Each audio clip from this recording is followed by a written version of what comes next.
I chose the Akbash dog because of its general appearance. At first, they're beautiful. They're very tall and big and white and just overall regal appearance to them. The characteristics I liked is,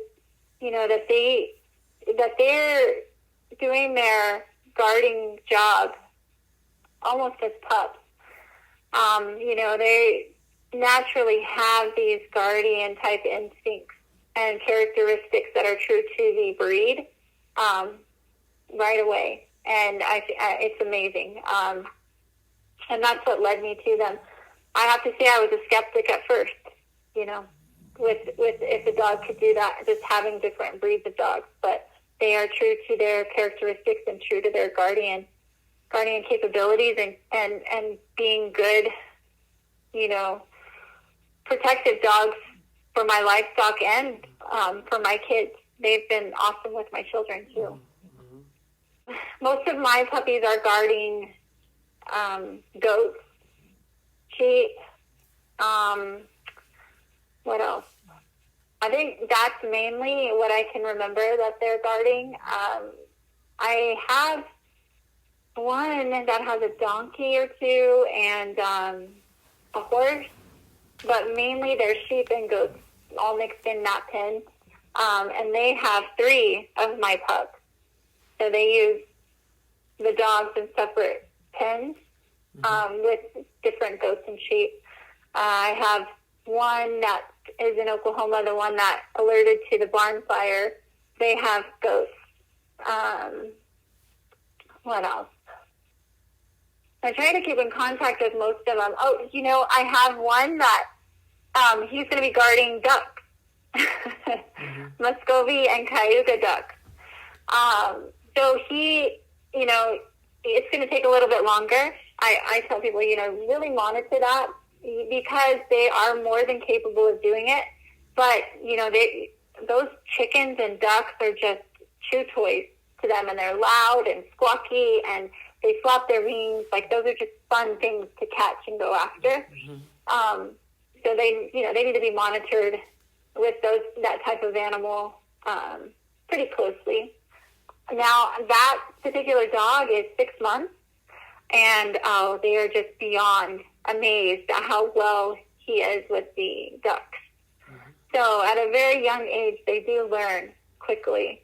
That particular dog does not have a fence, so he's being kept in that property with a shock collar, mm-hmm. and then when he's not being watched, he's put in a separate pen.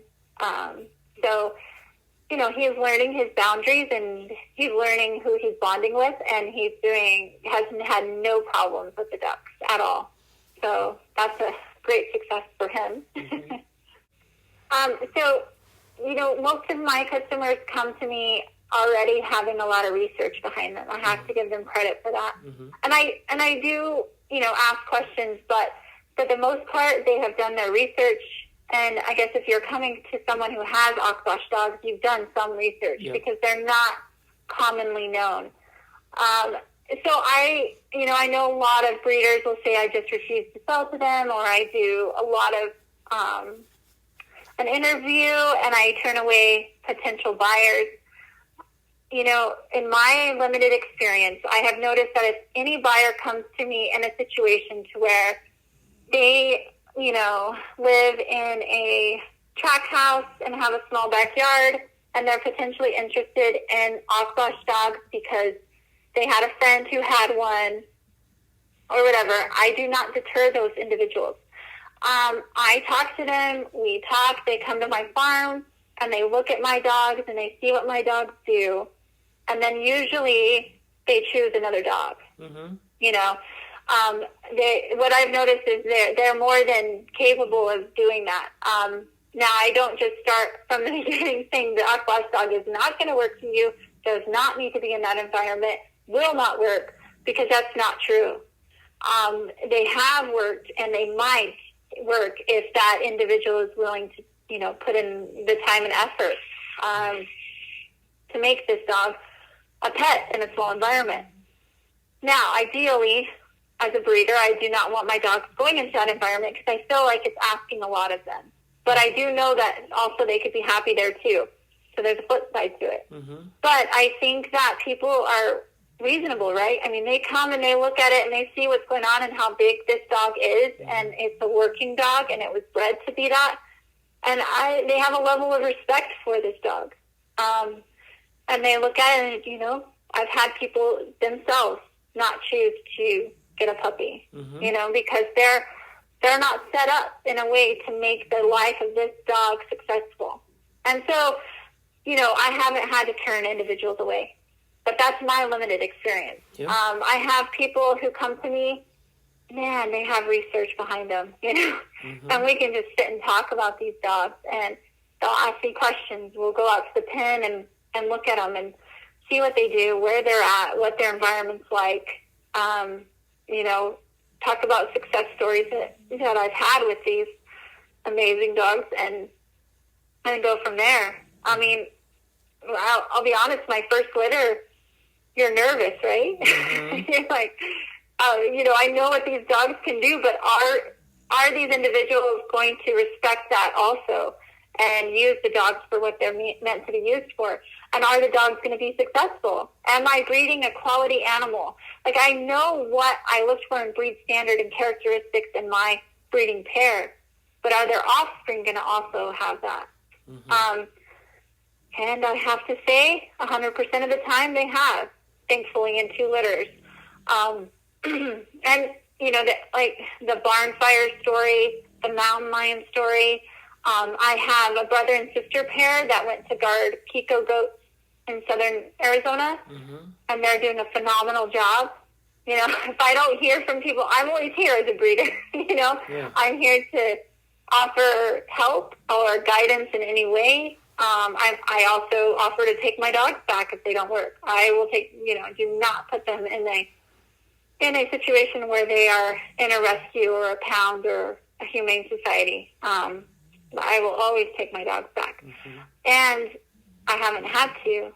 So, I mean, that's success for me. And if I don't hear from the owners, I take that as a good thing.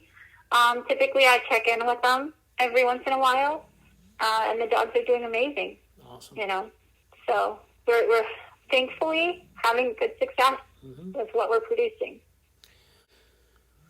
Oh, the Irish Wolfhound. Irish Wolfhound, yeah. Yeah.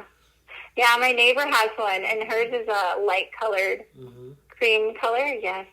I've always loved them and how they're, just their overall appearance. And she has one. And they're not scary, right? They kind of look scary, so you want that intimidating, scary dog, and they're super sweet. Yeah, but I've always been interested in that breed. How about on the flip side, a small dog? Oh, a small dog.